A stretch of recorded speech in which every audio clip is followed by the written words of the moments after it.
안녕하세요. 많은 교회에서 성경을 해석하는 익숙한 방식이 있죠. 그런데 오늘은 그런 익숙함을 잠시 내려놓고 성경 본문 자체에 근거해서 하나님이 말씀하시는 진짜 의미가 뭔지 한번 파헤쳐 보겠습니다. 우리 크리스마스 하면 떠오르는 그 이야기, 다들 잘 아시죠? 그런데요, 만약에 이 이야기가 단순히 과거의 어떤 역사적 사건이 아니라 오늘, 바로 지금, 하나님께서 우리에게 보여주고 싶어 하시는 어떤 영적인 패턴, 일종의 공식 같은 거라면 어떨까요? 네, 그래서 이번 시간에는요, 우리가 흔히 듣던 설교를 넘어서서 성경 속에서 하나님께서 직접 우리에게 뭐라고 말씀하시는지 그 음성에 귀를 기울여 보려고 합니다.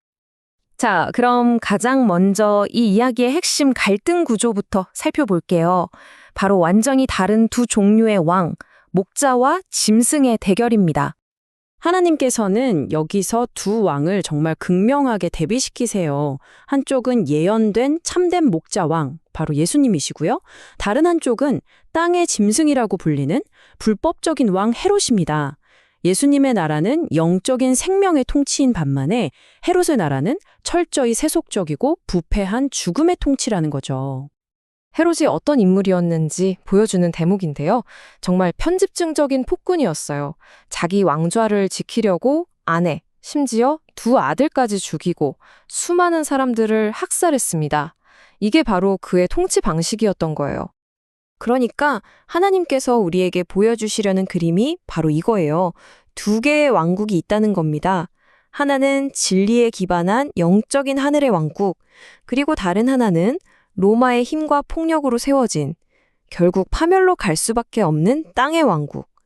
완전히 다른 두 세계가 충돌하고 있는 거죠. 자, 이 두 왕의 대결 구도에 이뤄서 이번엔 두 종류의 지혜를 한번 비교해 보겠습니다. 과연 누가, 그리고 어떻게 진짜 왕을 알아봤을까요? 이거 정말 놀라운 아이러니 아닌가요? 동방에서 온 이방인들, 이 박사들은 하늘의 별, 즉 하나님의 계시를 보고 진짜 왕을 찾아와서 경배했습니다. 그런데 정작 성경을 달달 외우고 있던 내부자들, 그러니까 서기관과 제사장들은요, 그 지식을 가지고 오히려 헤롯을 도와서 참된 왕을 죽이려고 했다는 겁니다. 하나님께서는 바로 이런 상태를 죽은 지식이라고 말씀하십니다. 그러니까 성경 말씀을 머리로는 아는데 영적인 깨달음이 없는 상태인 거죠. 이렇게 되면요, 자기는 하나님을 섬기고 있다고 굳게 믿으면서도 실제로는 하나님의 진짜 뜻을 정면으로 거스르게 되는 아주 무서운 상황에 처하게 됩니다. 이야기는 여기서 끝나지 않습니다. 우리가 너무나 잘 아는 동방박사의 세 가지 예물 있죠? 그 안에도 정말 엄청난 비밀, 예수님의 정체성과 사명을 전부 요약하는 영적인 메시지가 숨겨져 있습니다. 이건 그냥 비싼 선물이 아니었어요. 하나하나가 다 예언이었던 거죠.